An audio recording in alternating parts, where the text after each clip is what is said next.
Assalamualaikum warahmatullahi wabarakatuh. Halo semuanya.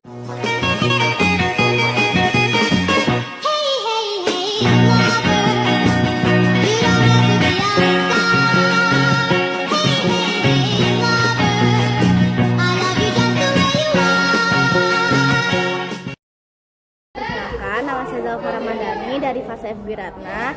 Jadi hari ini saya membuat tugas video sosiologi mengenai kelompok sosial, dan sini saya akan menjelaskan ada struktur, karakteristik, dan juga jenis-jenis dari kelompok sosial.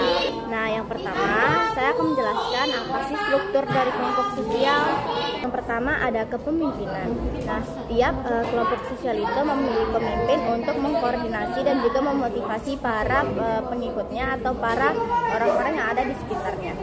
Yang kedua ada status dan peran.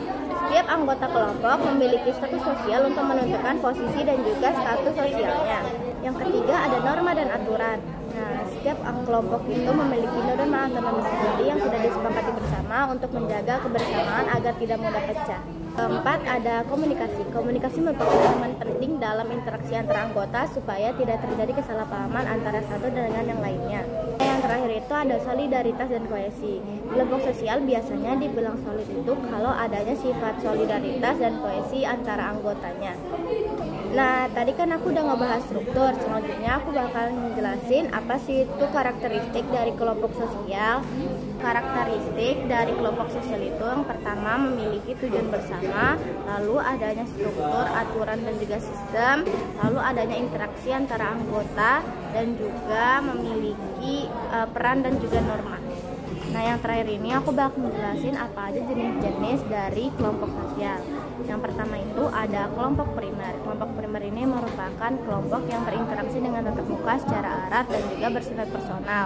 Contoh dari kelompok primer ini adalah pertemanan dekat dan juga keluarga. Yang kedua ada kelompok sekunder. Kelompok sekunder ini adalah kelompok dengan interaksi yang formal dan tidak terlalu personal. Contohnya organisasi dan juga asosiasi dari profesi. Lalu ada kelompok formal. Kelompok formal ini adalah kelompok yang memiliki tujuan, struktur, dan juga aturan yang tertulis secara jelas. Contohnya seperti institusi pemerintahan, sekolah, dan juga perusahaan. Kelompok informal. Kelompok informal adalah kelompok sosial yang terbentuk secara spontan dan tidak memiliki aturan atau struktur yang jelas. Contohnya seperti kelompok penggemar, seperti penggemar bola, penggemar K-pop idol, ataupun yang lainnya.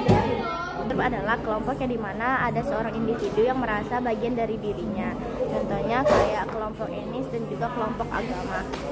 Kelompok outgroup. Kelompok outgroup adalah kelompok yang dimana merasa kelompok itu menjadi lawannya atau tidak bagian dari dirinya, seperti kelompok politik yang berlawanan atau kelompok etnis atau agama yang tidak seagama. Yang terakhir ada kelompok referensi. Kelompok referensi merupakan kelompok yang digunakan seorang individu sebagai acuan untuk menilai dan mengevaluasi dirinya. Contoh kelompok referensi ini adalah kelompok teman sebaya atau kelompok teman yang berbeda profesi dari kita. Sekian video dari saya. Semoga penjelasan yang saya sampaikan dalam video ini dapat tersampaikan dan dimengerti secara jelas. Wassalamualaikum warahmatullahi wabarakatuh.